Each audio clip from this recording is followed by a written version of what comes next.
Really, values-based practice is about a better way of working within inpatient units. And inpatient units, mental health inpatient units for a long time are really struggling, I think, with being able to provide a service to people that is more than about control and coercion and medicalisation of a person's condition.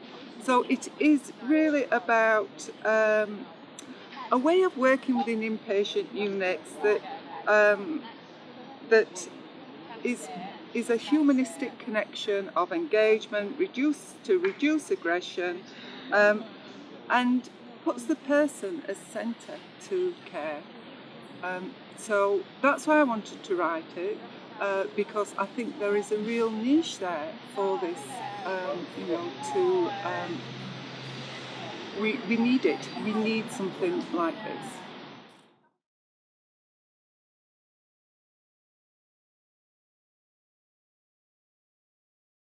Values-based practice works with conflict, really.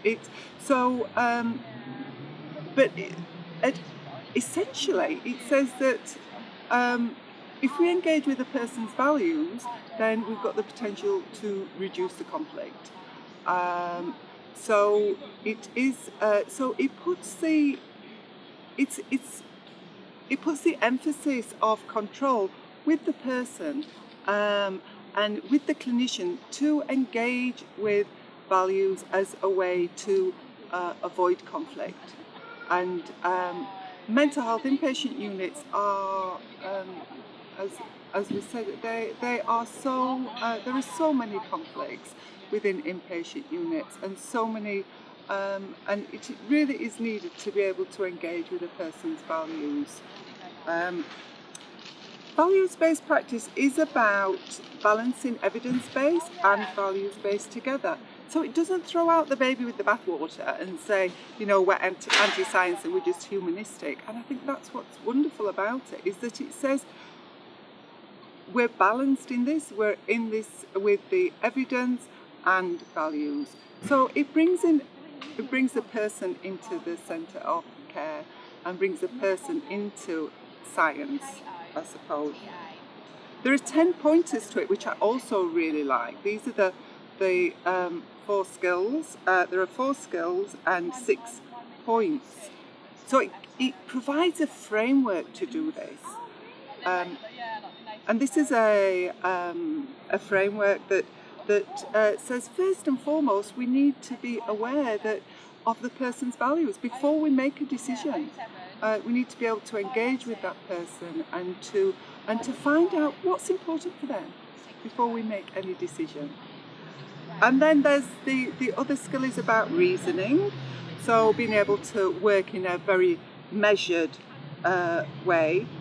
And of course, in order to do that, we need knowledge. So knowledge, not only the medical knowledge, the knowledge of the psychiatrist, the knowledge of the clinician, but the knowledge of the patient, the knowledge of the patient's family, the knowledge of significant others to inform our decisions.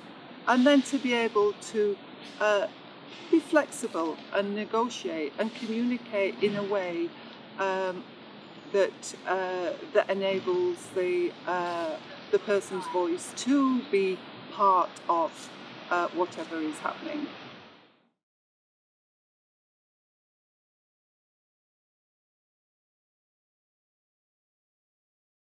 One of the interesting comments that often comes up when you work from a values-based practice framework is this idea that we're doing it already, that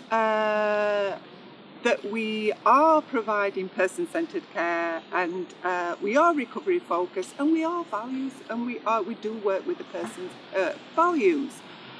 And there is something called, and I refer to this in my book, about values blindness, and this is where because we take it for granted that things are okay and that we are engaging with a person's values, because we don't notice values until there's a values conflict, then we can be quite blind to what's important for the other person. And so I think the most important important thing with values-based practice, for me anyway, from my experience, is awareness. Because once you have awareness, then it opens up a whole area of different practice. Because then you're aware of maybe the language that we're using is shutting down the person's values. Maybe the practices that we're using are shutting down the person's values. So just being aware of whose values are driving the agenda, and am I really being person-centered within this?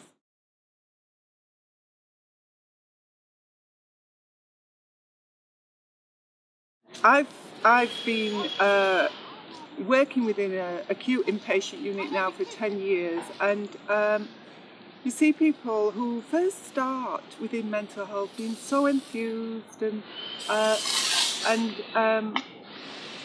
I think that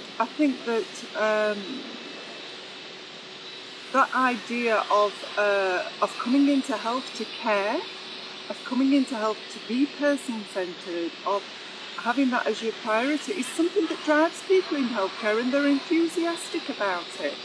But you can see that sometimes the values of the organisation, the values of the profession can subsume the values of caring.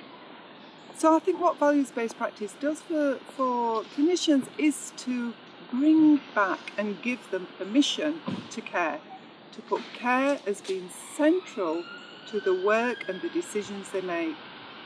So, and from a patient perspective, of course, to be cared for and to be cared about, and to have values as their values, as something that is considered, and they are engaged and they are included, rather than being done to.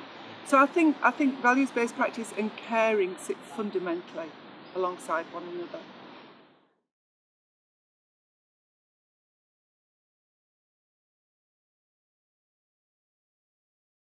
Like I've said before, we only notice values when there is a conflict. And so it can be difficult to say, oh, what's the outcome? Well, the outcome is there is no conflict. The outcome is people are engaged. The outcome is patients are included. The outcome is a more emotionally tolerant inpatient unit. So I do have an example. But the example is when values were in conflict, and this is I'll call him Derek. Derek was in the inpatient unit, and I'd often see Derek along the corridors and just acknowledge and have a bit of a chat and sit down and have a cup of tea together, and that's sort of very ordinary engagement. And then one day, I was walking down the corridor, and there was Derek in a conflictual situation. There were 2 security guards, there was staff there, and there was a major issue of conflict. I walked up to Derek, and obviously I think the communication had broken down between the parties. I walked up to Derek and I says, "Hey Derek, what's happening? Can I help?" And it was the way that he reacted to me was so powerful. He just went up and says, "Oh, hey Wendy, yeah, can you help me with this?" And he absolutely opened up, and we sorted it out.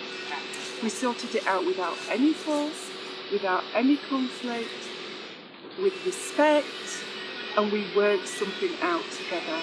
And I think that for me is an example of that.